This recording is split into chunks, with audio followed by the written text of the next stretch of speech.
from Kerala.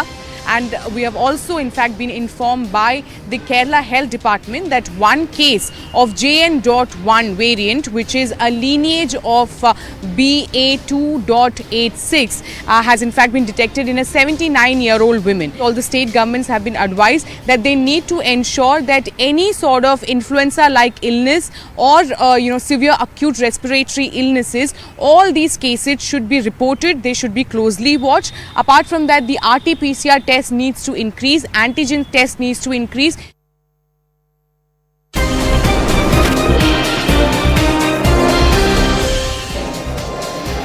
Good evening, hello and welcome. You're watching CNN News 18. This is Nation at 5 with me, Poonam Burde. Lots lined up for you on this edition, but let's get you started with a super exclusive news break that we have for you here on Nation at 5, and that is the increasing K-threat against India. It's a dangerous escalation of threats that we are now seeing coming in from Gurpatwant Pannu and his banned organization Seeks for Justice. Now he's resorted to threatening the Prime Minister of India as well. Indian Prime Minister, External Affairs Minister and NSA Doval seem to be the latest on Gurpatwant Pannu's list. He has once again resorted to provoke and issue these threats. Remember, in the past, on multiple occasions, Pannu has come out and threatened the Indian ambassadors in the United States and the High Commissioner in Canada as well. This now is a latest threat coming to the fore. This is what we've gathered from our sources within the intelligence agencies. Let's quickly get you across to what exactly is this latest provocation that has come to the fore from Gurpatwant Pannu. He has now come out and issued an open threat to the Indian government. He has actually put out these videos like he has in the past as well. He comes out and then says that the protests against India over Nijjar's death is going to continue, which is why he is issuing these threats to the top brass in the political corridors here in India.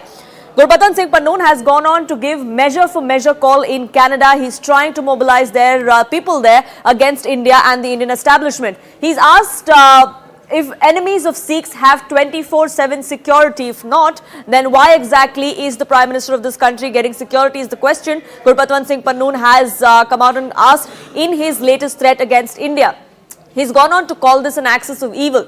He says, be ready for consequences. That's the threat coming to the fore from Gurpatwant Pannu. This is what we've gathered from our intelligence sources within the intelligence establishment. Gurpatwant Pannu on multiple occasions has come out and given these threats. The free run for him unfortunately continues, especially in countries like United States and Canada, of which he is a dual citizen. What we have now learned from our intelligence sources is that it's surprising that the Canada government is actually allowing this kind of hate. Pannu is provoking in front of the Canadian police time and again, and yet no action has been taken against him. Why is that happening is something that India is asking as well. These threats to Indian government, to the Prime Minister of our country, to the External Affairs Minister of our country is extremely dangerous. It's a criminal act and that must be reined in by the establishment in Canada is what Indian sources believe. Threatening of Indian officials is nothing short of an act of terror. It's not just a petty offence. It's an act of terror and must be treated as such, is what our sources within the intelligence agencies here in India believe. Abhishek, my colleague, now joining us, getting us more on this. Abhishek, it comes as no surprise, to be honest, the kind of threats that Gurpatwant Pannu is issuing. He's done this multiple times in the past as well. Well, there are clearly no surprises because he has been threatening the World Cup that has happened just in a recent few weeks ago. He had also threatened earlier major event G20. Also, he was threatening. We know that he has threatened Indian diplomats present in Canada, in USA, in UK, and other parts of the world also. And the Air India recent threat was also against passengers traveling on Air India, Indians traveling on Air India, and there was reports of some of the Khalistani goons picketing at the airports in Canada to stop people or discourage people from boarding those flights. So he has been up there. He has been against India, anti-India, propaganda has been there. The only thing is that, which is sad, is that Canadian government and US government has been, for some strange reason, reluctant to act against this person who has now upped his game and he is threatening Indian Prime Minister and Indian External Affairs Minister as Shankar. So now we will have to see what Canadian authorities or what the US authorities will show in terms of their action, because this person is a US citizen. He travels between USA and Canada, and these are the two places from where he is operating mostly his anti-India propaganda and mobilizing youth, radicalizing them, and most of the Khalistani propaganda is happening from these two countries. Now, as far as Hardeep Singh Nijjar's death is concerned, that is something that Gurpatwant Singh Pannu has raised in this threat once again, Abhishek. Both the United States and Canada have raised the issue with the Indian side, and India has been asking for proof ever since, isn't it? Well, India has been asking for proof, and there is a difference between Canadian allegations and how US is cooperating with India on certain Indian individuals being complicit with the plot to kill Pannu. While Canadian authorities have been more rhetorical and not sharing more intelligence inputs, the US has been sharing more intelligence, more inputs, and more resources with the Indian agencies to have a cooperation from the Indian side. So there is a difference between the two sides' allegation. But the larger question will always remain why these people are allowed a free run on the soil of USA and Canada, why anti-India rhetorics, why these violent groups are allowed to operate from USA, which happens to be a very close, friendly and strategic partner. Sorry to interrupt you there, Abhishek. We'll come back to you for more on this, but cutting across to the Rajya Sabha there, where Union Parliamentary Affairs Minister is addressing. This is circulating in the entire social media and people are condemning you.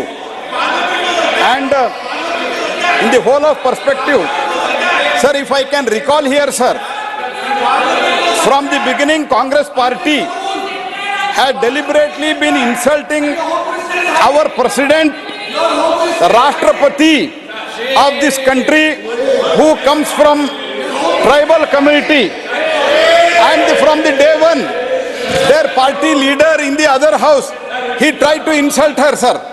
This is happening from beginning, sir. This is speaks of their mentality. ये इनके मानसिकता के ऊपर प्रश्न है, sir. They try to insult first president. Then now they are trying to this attitude का सवाल है, पूरा समझ लो. Now, including very senior party leaders, they tried from the beginning insulting the Vice President of India, initially senior Congress leader, sir, senior Congress leader who is the former Chief Minister of Rajasthan. He questioned Vice President visit to Rajasthan. Vice President is from Rajasthan. It is his home state. What is wrong in visiting? In a most derogatory manner, he questioned it. And that is true, he was traveling before model code of conduct, sir. Before model code of conduct was in place, he was traveling to his own place, and that सरकारी कार्यक्रम था. सरकारी कार्यक्रम के लिए उस time के राजस्थान के मुख्यमंत्री, कांग्रेस के वरिष्ठ नेता, इन लोगों ने इनको कांग्रेस प्रेसिडेंट बनाने के लिए गए थे. वो व्यक्ति वाइस प्रेसिडेंट को अपमानित करने का काम किया. ये सही है क्या? हम लोगों को चिंतन करना चाहिए. सर, इतने ओवरऑल इतना ही दिखाता है, इनका मनसा इतना है. This show that there party attitude is against kisan, against tribal, against Jat and member who is holding the second highest position in the largest democracy. तो ये बहुत गलत तरीके से आज पार्लियामेंट प्रीमाइसेस में ड्रामा अनफोल्ड हुआ है, सर. तो इसके लिए कांग्रेस पार्टी और इंडिया अलायंस, गठबंधन, गबंडिया अलायंस के जो लोग हैं, आप लोगों को माफी मांगना चाहिए चेयर से. आप मिमिक्री करते हैं. Subsequently, in the function while exchanging the pleasantries with the other constitutional authorities, Vice President was again, they tried to belittle the Vice President image. This is highly condemnable, sir. Congress leader who attacked the honorable Prime Minister, because Prime Minister comes from a poor family. Prime Minister comes from the OBC community. That's why their attitude is against tribal, against Kisan, Jat, against OBC community who comes from a very, very poor community. They think that these are all the chair which only deserve this one single family. और तृणमूल का भी attitude यही है, Trinamool Congress party का. इसलिए sir, I strongly condemn this. And if you have sense of, if something good sense prevails in you, you should apologize in this house on behalf of those members and one of the so-called senior member of the Congress party And sir, I strongly condemn this attitude of both the members, Mr. Kalyan Banerjee and Mr. Rahul Gandhi, and also overall the Indi Gathbandhan जो है Gamandi Gathbandhan, इन लोगों का attitude towards the Vice President, who is also esteemed chairman of this House. This is what is in the most insulting and derogative manner they have behaved in the premises of this House, sir. I strongly condemn this. Entire country is watching, sir. Entire country is watching, and entire country, they are condemning this attitude. I strongly once again condemn this, sir. Shri Randeep Singh Puri to move a motion for consideration of the National Capital Territory of Delhi laws, Special Provisions, Second Amendment Bill 2023. Sir, with your permission, I rise to move that the bill further to amend the National Capital Territory of Delhi laws, Special Provisions, Second Act 2011, as passed by the Lok Sabha, be taken into consideration. Motion moved. I shall now call upon the members whose names have been received for participation in the discussion. Shri Babu Ram Nisad, 3 minutes. माननीय अध्यक्ष जी, राष्ट्रीय राजधानी क्षेत्र दिल्ली विधेयक 2023 के bill पर मैं समर्थन करता हूं। निश्चित रूप से ये जो बिल आज आया है दिल्ली क्षेत्र के लिए, ये मोदी जी के विकास की गारंटी की गाड़ी सातों लोकसभाओं में पूरे क्षेत्र में दौड़ी है, और जो ये विकास की गाड़ी है, मैं कह सकता हूं कि यहाँ झुग्गी वाला, झोपड़ी वाला, मजदूर, पूरे देश से जितने भी लोग। Suspension spree continued today as well. The Rajya Sabha, so far no suspensions happened, but while the members of Parliament from the Lok Sabha were mocking the Rajya Sabha chair when they were protesting outside the Parliament, that seems to now have been echoing inside the upper house of the Parliament. Kalyan Banerjee was the one who was seen mimicking the Rajya Sabha chair, which is the Vice President of this country as well, which is why we're seeing this furor, with the centre now asking for Congress and its allies to come out and give an unconditional apology for the kind of behaviour that was witnessed outside the Parliament. Payal, my colleague, now joining us, getting us more details on this. Payal, no suspension so far from the Rajya Sabha, but could we be expecting it today, considering the pandemonium continues there? Well, the pandemonium continues there, but there are only few MPs who are left in the House. But the point that the Parliamentary Affairs Minister has made over here is very important. He's basically said that, senior leaders of the Congress party, including the Congress president, is a member of the Rajya Sabha. And how did it happen that, despite the presence of all these senior leaders, and somebody made a mockery of the chair as well. So obviously, Prahlad Joshi, was speaking in the Rajya Sabha, essentially spoke about the Lok Sabha MPs, Kalyan Banerjee and the others. And he also has asked an unconditional apology from the others, like Rahul Gandhi, who was seen shooting that video over there. So obviously, while the business is continuing as usual in the Lok Sabha with most of the opposition MPs out, it seems that Rajya Sabha MPs are now feeling the heat with the fact that the government has demanded an unconditional apology. Right, Payal, thank you so much for getting us the latest on that. Whether that apology is forthcoming or not, we'll have to wait and watch. The pandemonium and the din in the Rajya Sabha continues, but business is also continuing, at least as of now. Whether it gets adjourned or no for the day, we'll have to see. There are 3 more days left in this session. Several members of Parliament, 140 plus, have been suspended from both houses of Parliament. It started last week. It went on to this week as well. The issue today that has now been in the midst of all this Parliament politics is the video that came out of Kalyan Banerjee, the TMC member of Parliament, who was seen mimicking the Rajya Sabha chair right outside the Parliament earlier today. We had several other members of Parliament who were standing there cheering the TMC member of Parliament as well. Rahul Gandhi, Congress member of Parliament, was seen actually filming that video while that mimicry was on, something that was raised and condemned by the Rajya Sabha chair himself. Take a look at the video first and the response that came to the fore from Jagdeep Dhankar.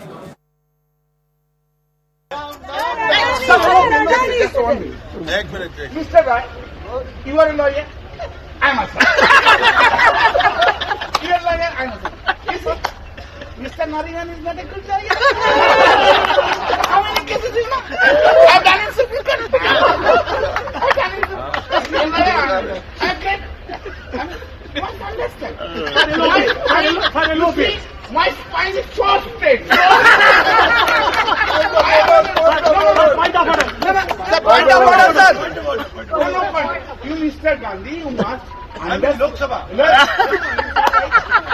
must understand that I have been appointed here only to say Narendra Modi. I understand it. My spine is, you see, my spine is very straight, very straight. I'm so tall, I'm so tall. I'm so straight.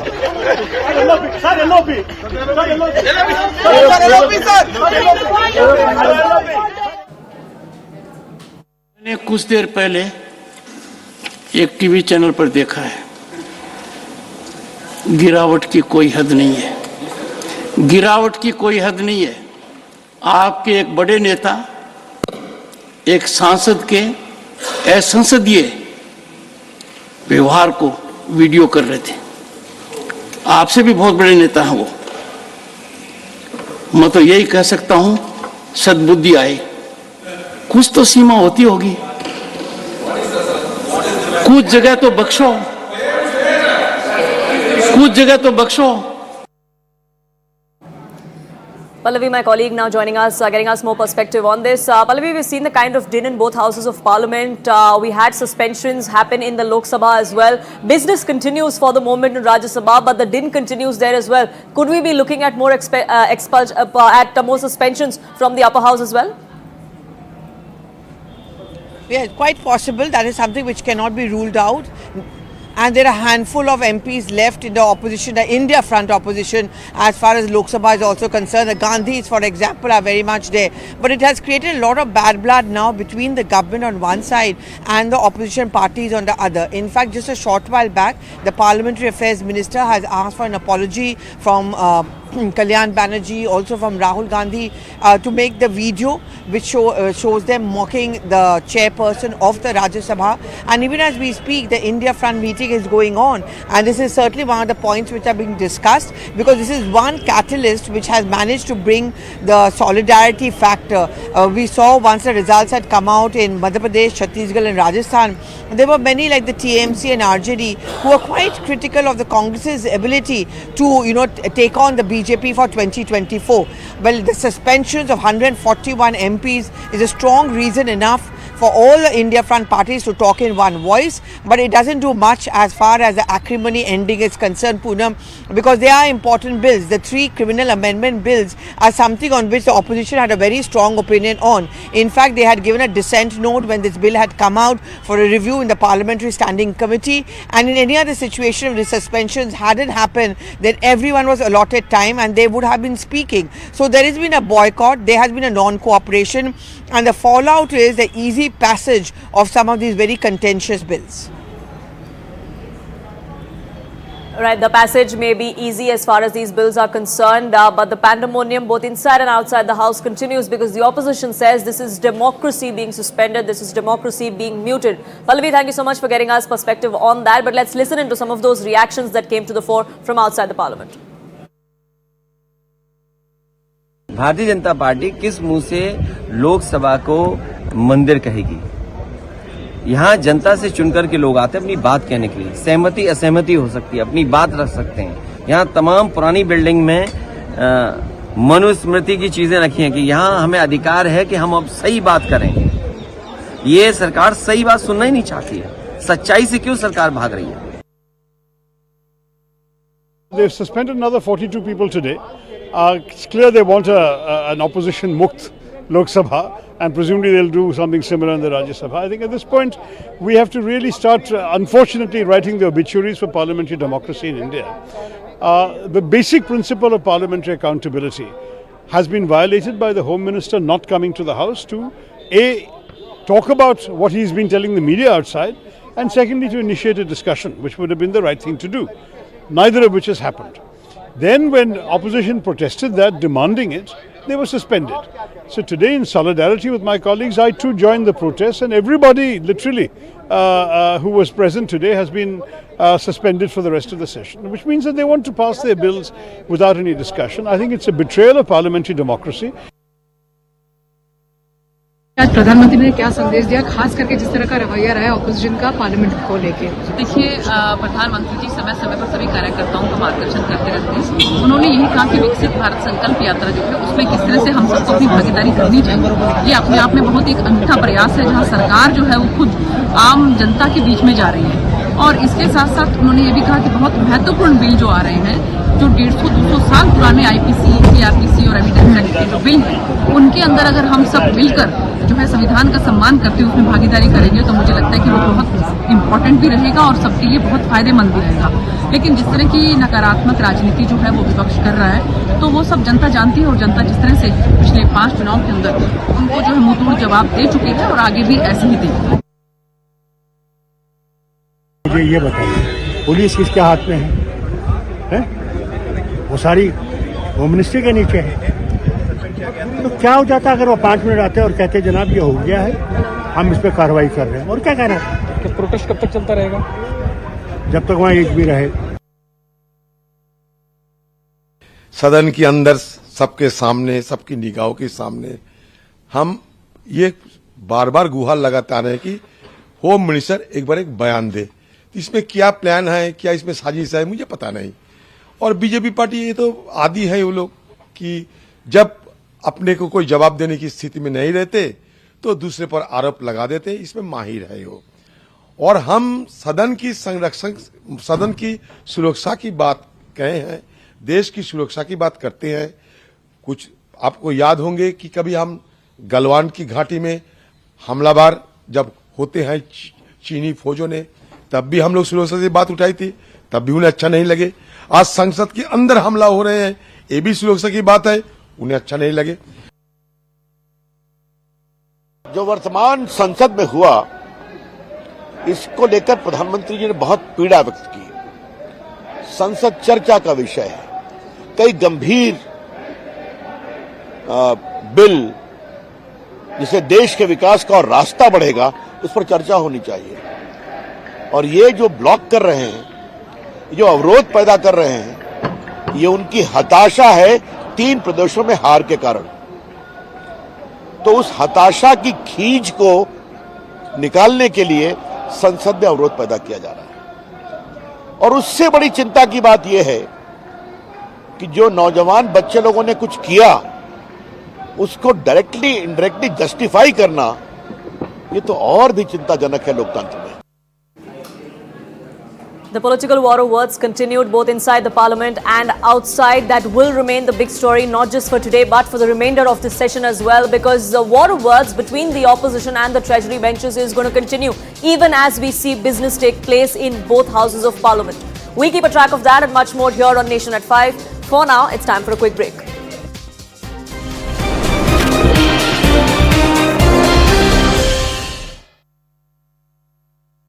Modi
Welcome back. You're watching Nation at 5 with me, Poonam Burde. The India bloc meeting is currently underway as we speak here in the national capital.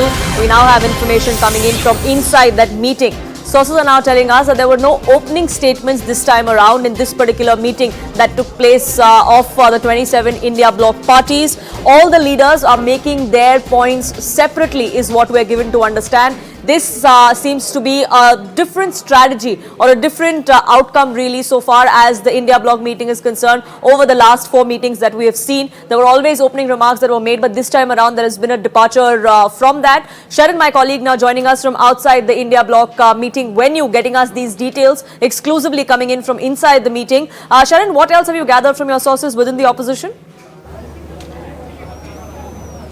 Well, Poonam, like you mentioned, there was no opening statement. Usually when the India Alliance meeting was in fact held in Patna, we have seen how Nitish Kumar had did an opening speech as far as the meeting was concerned. Later in Mumbai, it was Mallikarjun Kharge who started with an opening speech remark. But clearly this time it seems it is more business for the India Alliance. They in fact kept aside any sort of opening speech and started with the discussion itself. We have been told that all the 27 parties have been given an allotted time and the discussion is still on.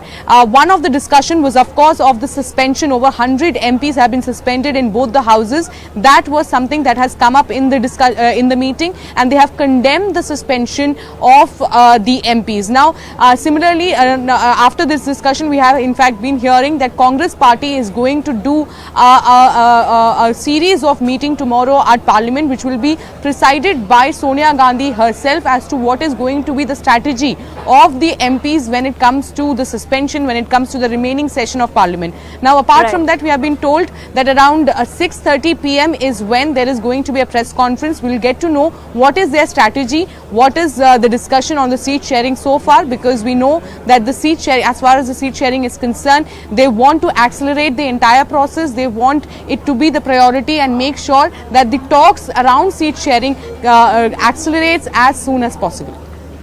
Right, so at 6:30 p.m. perhaps we'll find out more details of what exactly happened in this round of meeting between the 27 opposition parties. Seat sharing was something that had to be discussed. We're not very far away from the 2024 elections. For the moment, Sharon, thank you so much for getting us more details on that. Shifting focus now, in fact, let's get in some reactions coming in from the BJP. They are completely scoffing at this attempt to try and build a coalition against the BJP juggernaut. एक तरफ तो मोदी की guarantee में mission और vision, और दूसरी तरफ हम देखते हैं ऐसी ऐसी तस्वीरें जो लोग एक दूसरे के साथ लगातार लड़ते आए हैं, आजकल वो हाथ में हाथ डाले दल से दल को मिला तो रहे हैं, परंतु दिल से दिल नहीं मिल पाते हैं। हमारी अर्थव्यवस्था के बारे में बोलते थे लोग अंतर्राष्ट्रीय अखबारों में, एजेंसीज में, कि क्या भारतीय अर्थव्यवस्था टिक पाएगी। डूम्सडे प्रेडिक्शंस आया करते थे, हर रोज हेडलाइन नेगेटिविटी और नकारात्मकता से भरी होती थी, और आज जब हेडलाइन आती है भारत की अर्थव्यवस्था के बारे में तो फ्रैजाइल 5 नहीं बल्कि भारत की अर्थव्यवस्था को फास्टेस्ट 5 के रूप में देखा जाता है। Shifting focus now to the big development that came to the fore as far as the Gyanvapi Mosque Kashi Vishwanath Temple title dispute case is concerned. The Allahabad High Court came out and gave its verdict where they said that the Places of Worship Act does not infringe upon whether or not a character of a said place has to be determined. The Intizamiya Committee, which is the Muslim side, had questioned and gone to court whether or not the plea of the Hindu petitioners to pray there to seek restoration of the temple was even maintainable in the first place. The Allahabad High Court said that yes, it is maintainable, and the arguments that were made by the Muslim side did not hold any water. In fact, they've also now directed the lower courts to expedite the trial, which has been going on for over 3 decades, completed within the next 6 months. माननीय उच्च न्यायालय ने जो फैसला दिया वह एक ऐतिहासिक है और ये सभी पक्षों को मानना चाहिए, क्योंकि उन्होंने ये कहा है कि 6 महीने में इसे निस्तारित किया जाए और उनके एप्लीकेशन को रिजेक्ट किया है। किसी चीज़ को केवल लटकाना ही न्याय नहीं है। वैसे भी देर से बहुत देरी होने से न्याय का कोई मतलब नहीं रह जाता, इसलिए न्यायालय ने बहुत ही अच्छा निर्णय दिया है कि 6 महीने में इसे निस्तारित किया जाए। यह एक बहुत बड़ा ऐतिहासिक फैसला है, क्योंकि बहुत दिनों से ये मामला लंबित है और एप्लीकेशन डाल करके केवल मामले को लटकाया जाए। It was a delay tactic all along, says the Hindu side, as far as the petitions challenging the plea were filed in by the Intizamiya committee, which is the Muslim side in this particular case, which is the masjid side. But let's take a look at some of the observations that came to the fore from the Allahabad High Court when they gave that verdict. Here's why the Allahabad High Court said that the Places of Worship Act argument does not work. The argument that was made of why exactly the maintainability plea had to be questioned, that is something that does not hold water, is what the Allahabad High Court came out and said. They said that the Places of Worship Act clearly defines conversion of a place of worship or the place of worship in itself. The act does not really go into the religious character of a place of worship. That is not defined under the Places of Worship Act, is what the Allahabad High Court observed, which is why the religious character could only be decided by facts. This cannot be done at the preliminary stage as far as ascertaining those facts is concerned. The place of worship cannot have a dual religious character at the same time. The Allahabad High Court went on to say that either this place of worship can be a mosque or it can be a temple. It can't have religious characters of both those places all at once. The Gyanvapi compound is either or, and that distinction needs to be made, which the ASI survey has also done, is something that the Allahabad High Court went on to observe. They also then said that adjudication is required to arrive at finding what this religious character of this place is. No conclusion can be reached on the basis of framing of preliminary issue of the law, which is why that decision cannot be taken at this stage, is what the court came out and observed. The relief that is being sought by the plaintiffs, which is the Hindu side here, is not of converting any place of worship. It is only to determine the religious character, which is why it is not barred by the Places of Worship Act, is what the Allahabad High Court went on to observe. They also then said that the declaration has been sought as to the religious character, on which there is absolutely no bar under the Places of Worship Act, which is why all 5 petitions that were filed by different parties of the Muslim side in this particular case, all of them were rejected earlier today by the Allahabad High Court. Ananya, my colleague, now joining us, getting us more details on this. Ananya, not only are the petitions dismissed, there is also a deadline that has now been set. For 3 decades, this case has been going on. It needs to be expeditiously tried, was the message that came to the fore from the Allahabad High Court. Within 6 months, any sort of delays, any sort of adjournments or time sought from either sides will come at a heavy cost, is what the court has said. Well, definitely, Poonam, this is the exact words that were used by the Allahabad High Court today. It went on to say that, this is an issue of national importance, because it's not just 2 individuals who are involved into this. There are 2 communities that are there. Another big thing that the Allahabad High Court today said is that, this whole suit, the whole question of the Place of Worship Act being in question is, not barred by any of the sections of the Places of Worship Act, because Places of Worship Act does bar the conversion of a particular place of worship. However, it does not bar rejudging or assessing the religious characteristic of a particular place, and also going on to say that it is for the trial court to decide that whether it was a temple or a mosque, because the Gyanvapi disputed site cannot hold a dual religious characteristics. Either it's a Muslim, it has a characteristic of a Muslim worshipping place, or it is a temple, is what the Allahabad High Court went on to say. So we'll have to wait for the trial court to now decide it, but definitely this comes as a very, very big win for the Hindu side, because it had been constantly saying, not only in this particular suit, but in every suit that has been there, not only in the Gyanvapi case but also in the Mathura case, and in fact earlier as well, it was cited that it is not the judging of a religious characteristic is never ever barred by the Place of Worship Act. In fact, Justice Chandrachud, while he was hearing one of the matters pertaining to Gyanvapi case, had also said that Section 3 of the Place of Worship Act does not bar the rejudging or judging the characteristic of religious characteristic of a particular place of worship. So definitely a big win coming for the Hindu side, the Muslim side. Absolutely, and it's going to have far-reaching implications not just for this particular case, but could be seen as a precedent for other title disputes that we are seeing as well. For the moment, Ananya, thank you so much for getting us the latest on that. Slipping into a quick break here on this edition of Nation at 5, but we'll be back in just a few minutes. Do stay tuned.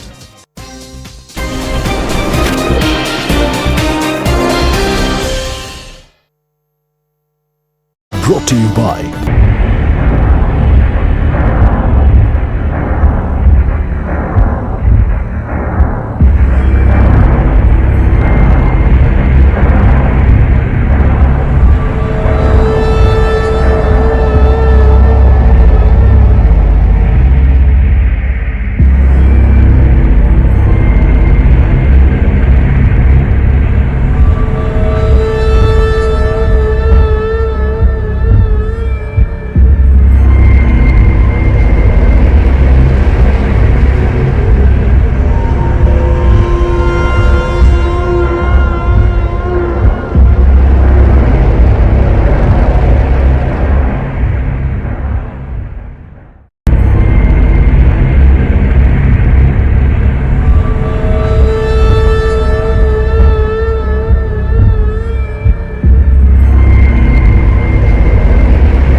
Welcome back. Tamil Nadu is feeling the heat. They're facing nature's wrath for the last 2 to 3 weeks. It was Cyclone Migjom first, because of which we saw normal life thrown out of gear. Unfortunately, now heavy downpour in different parts of the state have brought life to a grinding halt once again. Specifically, the southern part of the state, where we've seen heavy water logging. There are barely any sites where you can see the roads. They all resemble rivers now.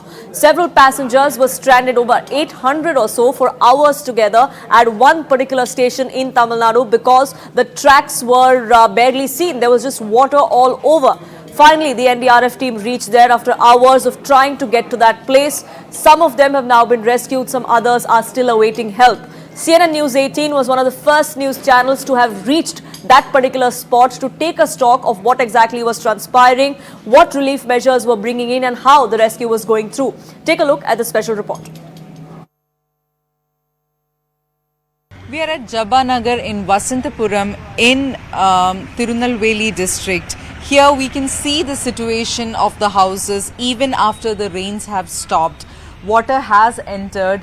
Even from yesterday, there was not heavy rains. The water started receding, but even then we can see that water has entered and it is not receding from many houses here. People are staying here. Many of them have elderly parents here. They had to shift them to the upper floor of the houses till waist level. For many of them, the water entered their homes and it was difficult for them in the past 2 days. The rains have stopped, but still we can see the damage that has done. Many are left cleaning whatever, trying to drain off this water which is still here.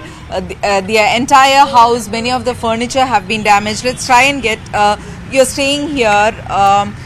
What was the extent of damage? Till which did water enter into your house? In my house, fridge, washing machine, sofa, bed, completely damaged. Okay. Now water is still not going out. Not going out. Okay. You are putting pumps to. You are putting pumps to. Outside? No. Inside. I am pumping the water outside now. Outside still water. So full remaining inside coming. From the government, from the local authorities, have you received any help in this? No, ma'am. The drinking water is also a problem for you? Yes. That has also been damaged. Damaged. Yes. Okay. There are some more residents here. Let's try and get some voices from them. Sir, from when did this water start coming and what is the situation in many of these houses? Last Sunday afternoon onwards. Water started? Yeah, started entering. Around 4 p.m. Most of the houses were flooded. So we shifted our vehicles to outside, and many locked their houses because they entered the houses and damaged many of the electrical devices. So many lost their fridges and washing machines. Everything was lost, totally damaged. Were there many elderly in the area where they I am also 66 years old. I am a senior citizen. Apart from this, I tried my level best to shift all the citizens to the house upstairs. In this house, one old lady, she is around 85 years. I took her to the upstairs. Her mommy, she shifted to his old house. It's a nearby village. At the back, two elders, husband and wife, 88 years. Both are now there. I shifted to the upstairs, and they are doing. Did you all get any help from the local administration? Yeah, we are doing. We have complained many times, but no one came here. Nobody came here. No one has come here? No. We have phoned, myself I phoned, and Mr. Manasar also phoned. One man came and removed see this. There's some sticks from here, but still the flood is stagnated here. One man came. I phoned up to the municipality. One man came and he removed few of these sticks around. There is no possibility of living in flood here.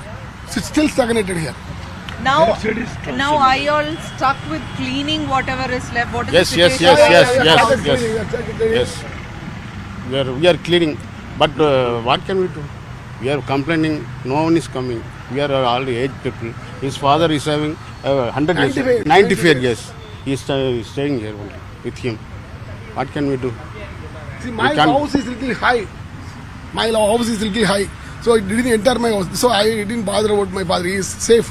But others, she is also 66 years, this lady. We are at Vanarpet Junction in Tirunelveli. This is one of the major junctions here. We can see the situation. This after water levels have receded for some time. Now this is a boat which was brought in here to rescue people from this area when they were stuck inside to bring in. Now that is being taken back because the water levels have receded to some point, but still it is waist deep. People are finding it difficult to cross from this side to the other. There are houses on the other side. They say that all areas have been blocked. So many of them are forced to walk through this water in knee-deep length from here to cross to one side to the other. Yesterday in this entire stretch, they couldn't even walk like this. That was the situation. Today the water levels have started receding. We are at Vanarpet Junction in Tirunelveli district. Behind me, this is one of the major junctions in Tirunelveli. On one hand side, it's the bus stand. On the other side, it's the railway station. This main junction has been flooded. This, after water levels have receded, this is a situation in Vanarpet Junction. Here we can see that in a JCB, water and relief materials have been taken inside into this junction area. On the other side, there are several families which are there. Even now we are seeing people walking through this, coming out of this route, because this is the way they have to get from one side to the other. Even in this waist deep water, we can see that people are trying to cross from one side to other here. Rescue relief materials have been taken in JCB to the other side. This is a situation that we are witnessing here in Vanarpet Junction in Tirunelveli. In many areas the water have started to recede, but in some places like this there is still water. There have even been boats that has been brought in over here to help people to rescue. Yesterday many of them were brought in. The other side is a railway station and this side is a main bus stand here in Vanarpet. All these areas have been inundated and even now there is water in these areas. We are at Vanarpet in Tirunelveli district opposite the Periyar bus stand. Here we can see the extent of the aftermath of the floods that Tirunelveli district has witnessed. These are shops outside the Periyar bus stand. They have been trying to clean this up ever since the water receded a bit. But we can see the extent of the damage. This is a shop which is selling trolley bags. These are bags that they tried to clean, but we can see the extent of the damage. These cannot be used. On the other hand side is a bookshop here. There also the damage is so extensive. They have been trying to salvage whatever is possible. Files, at office files, books, all these things that has been damaged. Here we can see. On the next is a textile shop. There also there is extensive damage as we can witness. Underground shops. Water entered into all these shops. These shopkeepers did not get any advance information to remove their products which they were selling from the shops here. That's the extent of the damage that we are seeing. But right now the damage is about 10 to 15 lakhs. He says that he needs government's help. At any government has to help people like him. Otherwise it is really not possible for them to recover from this. It will at least take a minimum of 3 years to recover from the kind of damage that they have suffered. So these are what the traders here in Vanarpet in Tirunelveli district is saying. A heavy loss that has been suffered by these people. Southern Tamil Nadu is severely affected. We had the Chief Minister of the state here in the national capital meet with the Prime Minister as well, and the centre has assured of all assistance. But the Chief Minister of the state, M.K. Stalin, was here to attend the India bloc meeting, and that prompted the BJP to take pot shots at the DMK, questioning what their priorities were. Was it 2024 battle with its alliance partners, or was it the state and the fact that they needed assistance from the state government? A charge that was rebutted by the ruling DMK in Tamil Nadu. I'm leaving you with those borrow words. Tamil Nadu Chief Minister Mr. M.K. Stalin is in the national capital to meet with Prime Minister to discuss the rescue and relief works, but the BJP says that the focus of the Chief Minister and the DMK government is to participate in India bloc rather than being with the people and trying to ensure that the stranded people are rescued. How does the DMK react to these statements coming in from the BJP, especially the BJP State President Annamalai? See, one thing is very clear, that the BJP is so afraid of the India alliance, and whenever there is a meeting happening, they want to create an artificial controversy or make some other headline management news so that the meeting of the India alliance leaders takes a back seat. Yet another concern has been pointed out by our leader Mr. M.K. Stalin, the Chief Minister, that the IMD should be able to give us more accurate information. The red alert was first originally an orange alert was given. Then when the rain started falling, it was converted into a red alert. If this red alert was given a day earlier or 2 days earlier or prior to when they gave, we would have been in a better position. The Tamil Nadu government would have been in a still more advantageous position to ensure that the relief and rescue efforts goes in a great way. Did Annamalai speak about this? Because they are not bothered about the welfare of the people.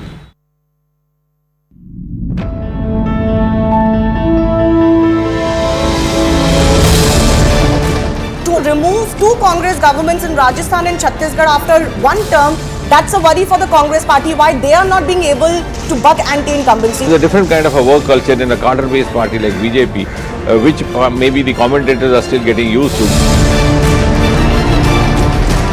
There is a lot of statistical evidence to suggest that even gratuitous reverie is being rejected. So the AAP, I don't know if you know this statistic, has lost its deposits in all 88 seats of Rajasthan. In that particular seat, in that area, 555 votes, less than even Nota. In Rajasthan and in Chhattisgarh, the Congress voted out. In Telangana, the BRS voted out. Congress coming to power in Telangana, but losing ground in key states that would have been important to set the tone for 2024.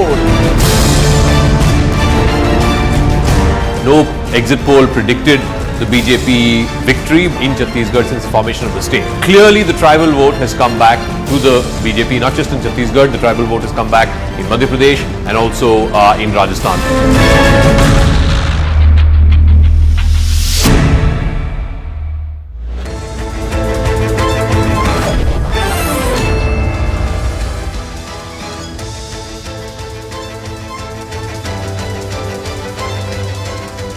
Welcome everyone. Thanks a lot for staying with us. You're watching Plain Speak with me, Shivani Gupta. The suspension spree has continued in Parliament. Today, 49 more MPs were suspended just from Lok Sabha for disrupting business and for protesting in the well of the House with placards in hand. With this, the total number of suspended MPs in both the Houses of Parliament has now jumped to a whopping 141. Congress claims that the